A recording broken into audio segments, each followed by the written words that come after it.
Alright mga tropa, tingnan natin yung stick oil natin after 2,000 kilometers. Ayun, 2137 yung tinakbo niya ng ating stick oil. Tingnan natin kung ano itsura. Here we go. Tingnan natin kung okay pa o nagbawas. Yan.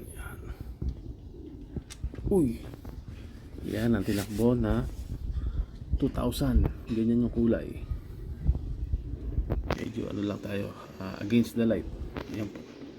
Ito, diba? Hindi pa naman parang pusit. Medyo may pagka brownish pa naman. Yan o. Kita nyo ba? Sorry, magulo yung camera. Yan.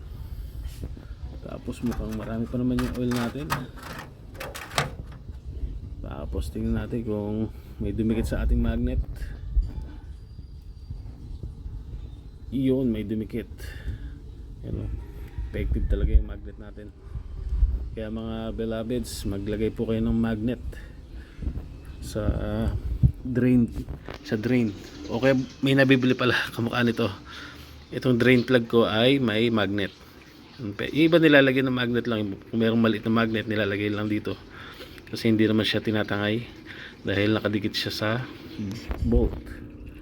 Pero itong akin, nabili ko na may magnet. Ilalagay natin sa description pag gusto niyo ng ganito. Alright, okay pa naman yung oil natin. Ayan o. Goods pa naman. Kasi yan, medyo yan, normal pa rin naman yung kulay niya after 2,000 kilometer. Yan, 2137 yata yun. Not bad sa SICK. Pero ngayon ay may kakabit tayong bago.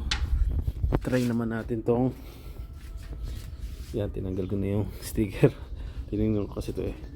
Yan, subukan natin tong Shell Advanced Long Ride. Alright. Pero yung SICK natin, goods pa. Yan, pwede pang tumakbo ng ilang daang kilometro. Yan o. Hindi naman siya nagkulay pusit na pusit. May pagka brownish pa rin siya. Yan.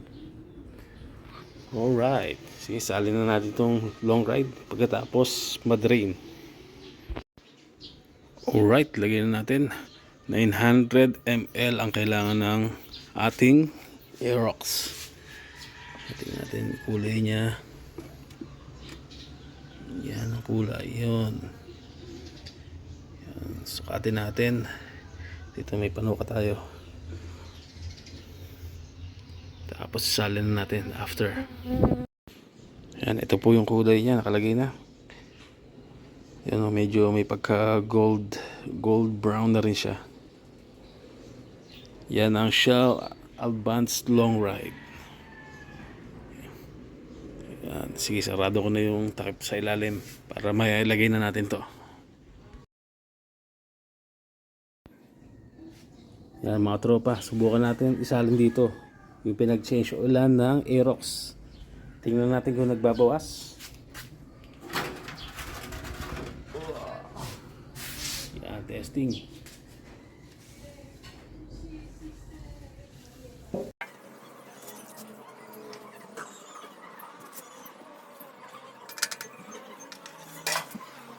Yan, moment of truth kung nagbabawas.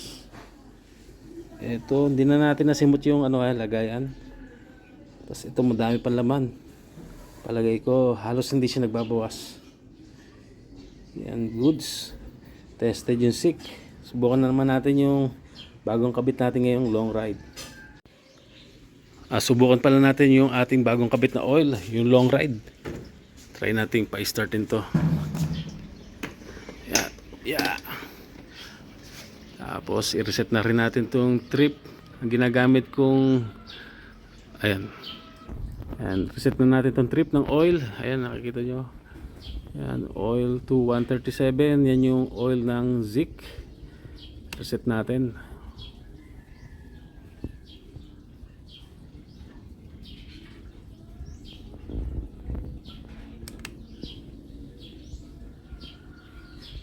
Yun, double press pala. Pag nag-blink na, i-press nyo ulit para mag-zero. Medyo natagalan ako dun ah.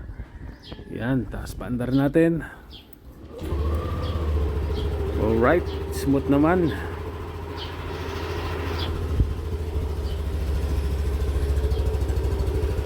Yan, smooth naman yung ating motor sa bagong oil niya.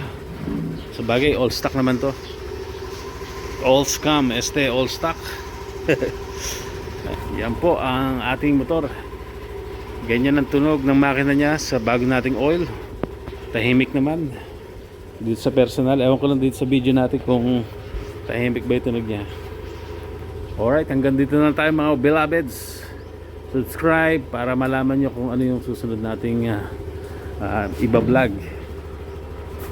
Para makita nyo yung oil, yung pag-change oil nito. Para makita nyo yung 2,000 km din na tatakbuhin ng ating Aerox gamit ang Shell Advanced Long Ride.